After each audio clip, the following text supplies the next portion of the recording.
હાલ વડોદરાની વાત કરવામાં આવે તો વડોદરાની ગોત્રી GMERS સરકારી હોસ્પિટલ ખાતે આજે સુરક્ષાને ધ્યાનમાં રાખીને વિશેષ મોક ડ્રીલ યોજાઈ હતી।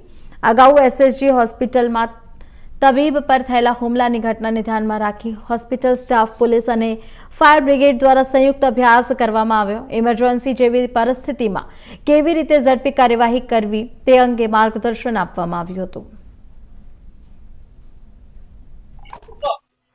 વડોદરા શહેરમાં ગોત્રી GMERS હોસ્પિટલનું આજે તબીબી વિભાગ, પોલીસ વિભાગ, ફાયર અને VMC ની વિવિધ ટીમ સાથે એક કોઓર્ડિનેશન મીટિંગની સાથે ડ્રીલનું આયોજન કરેલું છે। આપ બધા જાણો છો કે એક બે બનાવ છેલ્લા થોડા સમયમાં SSG હોસ્પિટલમાં બન્યા હતા। એ બાબતે વિશેષ તકેદારી રાખવામાં પોલીસ અને તબીબી વિભાગનું સંકલન યોગ્ય રહે એ પ્રયાસના ભાગરૂપે આજે આનું આયોજન કર્યું છે।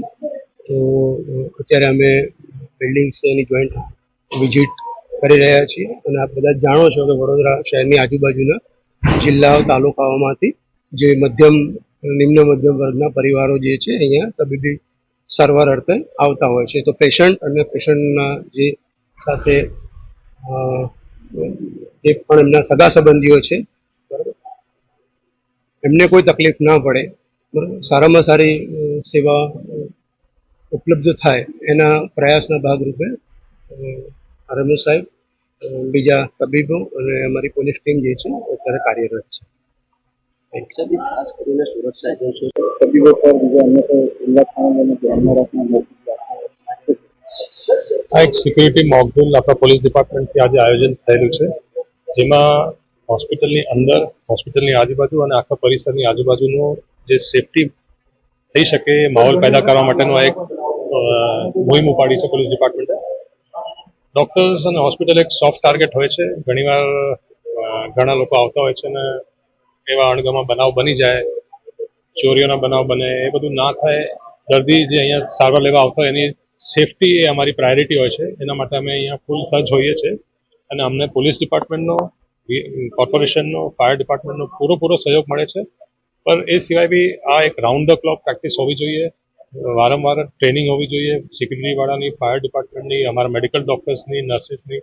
તો બધા પોતાની ડ્યુટીના સ્થળ ઉપર પહેલાં સિક્યુરિટી અને પોતાની જવાબદારી બંને સાથે નિભાવે, એ જ અમારો મેઇન ઉદ્દેશ્ય છે કે everybody apart from the professional liability he is a security person.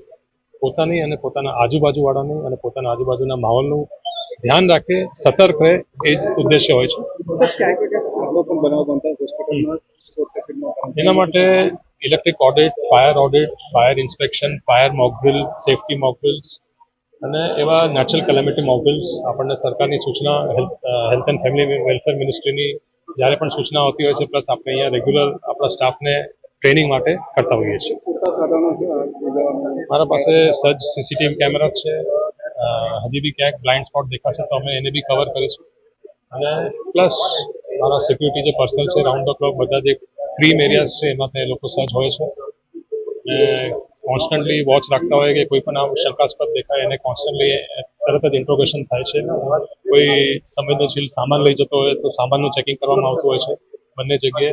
રાતના ટાઈમમાં આપણે એક જ એન્ટ્રન્સ ઓપન રાખીએ છીએ અને બાકી એન્ટ્રન્સ બંધ રાખીએ, તો એના લીધે બી સિક્યુરિટી વધી છે આપણી અને પેશન્ટની સેફટી, એમના સગાઓની સેફટી અને અહીંયા વિઝિટિંગ જે પણ માણસો એમની સેફટી આપણું મેઇન ઉદ્દેશ્ય રહે છે। Doctor Anup Chandani, medical superintendent GMERS।